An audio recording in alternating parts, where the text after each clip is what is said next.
আসসালামু আলাইকুম। আশা করি আপনারা সবাই ভালো আছেন।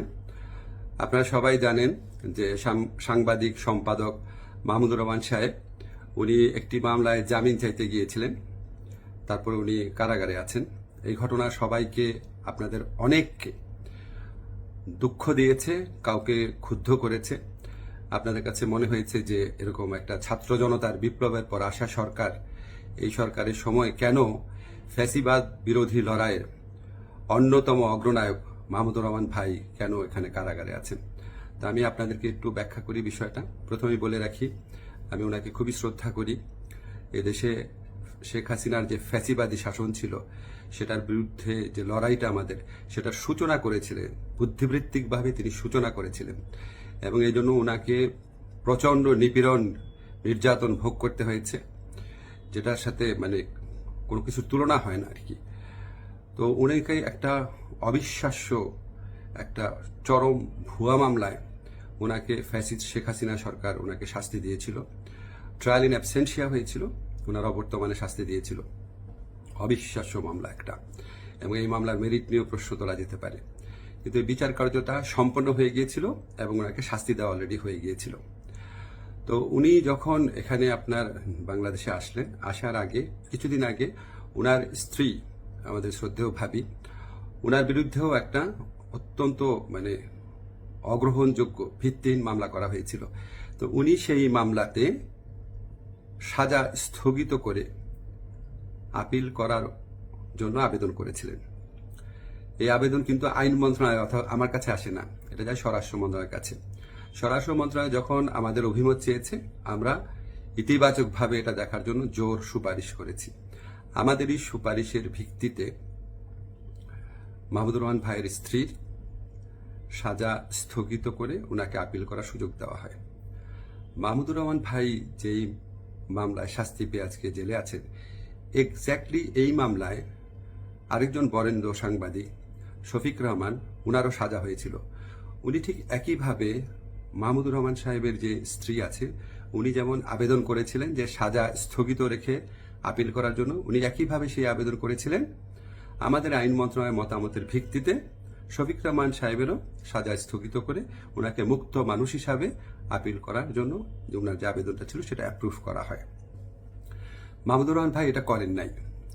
আপনারা সবাই জানেন ওনার অত্যন্ত স্ট্রং আত্মসম্মান বোধ,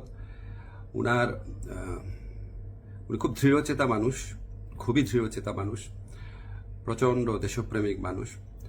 হয়তো উনার এই সমস্ত ব্যক্তিত্বের কারণে উনি মনে করেছেন উনি কোনো সাজা স্থগিতের আবেদন করবেন না, বা হয়তো যে কোনো কারণে হোক, আমি জানি না, উনি সাজা স্থগিত রেখে মুক্ত মানুষ হিসাবে আপিল করার কোনো আবেদন করেন নাই।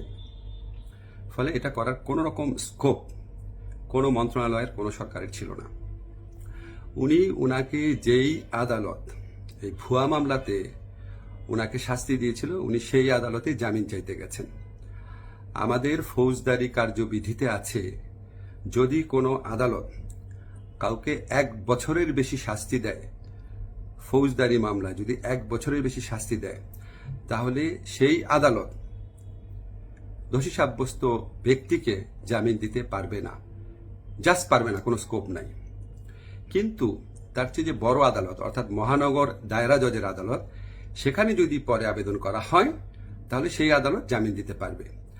মাহমুদুর রহমান ভাইয়ের আইনজীবী যাতে মহানগর দায়রা জজের কোর্টে জামিনের আবেদন করতে পারেন, সেই জন্য রায় যেদিন হয়েছে ঠিক সেদিনই অত্যন্ত দ্রুততার সাথে ওনাকে সকল কাগজপত্র, রায় আদেশের কপি সহ পৌঁছে দেওয়া হয়েছে। আজকে আমি যখন আপনাদের সাথে কথা বলছি, আজকে হচ্ছে বুধবার।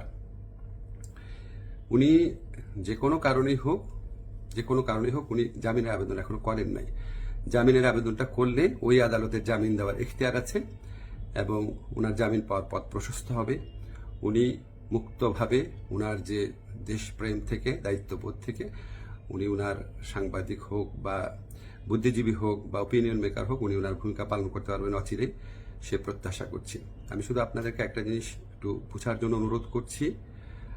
আমি আইন মন্ত্রণালয়ের দায়িত্ব পাওয়ার পর মাহমুদুর রহমান ভাইয়ের স্ত্রী ও সাংবাদিক শফিক রহমান, ওনারা যখনই আবেদন করেছেন সাজা স্থগিত করার, সেই আবেদনে আমাদের মতামতের ভিত্তিতে ওনাদের সাজা স্থগিত করা হয়েছে। মাহমুদুর রহমান ভাই এই আবেদন করলে অবশ্যই আইন মন্ত্রণালয় থেকে ওনার সাজা স্থগিতের জন্য আমরা সুপারিশ করতাম। আমরা সেই সুযোগ পাই নাই, এখানে আমাদের কিছু করার ছিল না।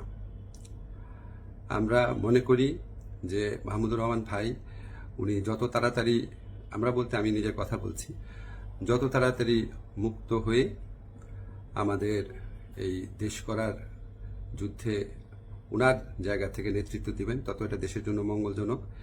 আমি আশা করব খুব দ্রুত ওনার জামিনের আবেদন করা হবে, যাতে ওনার জামিনের পথ প্রশস্ত হয়। সবাইকে ধন্যবাদ, ভালো থাকবেন।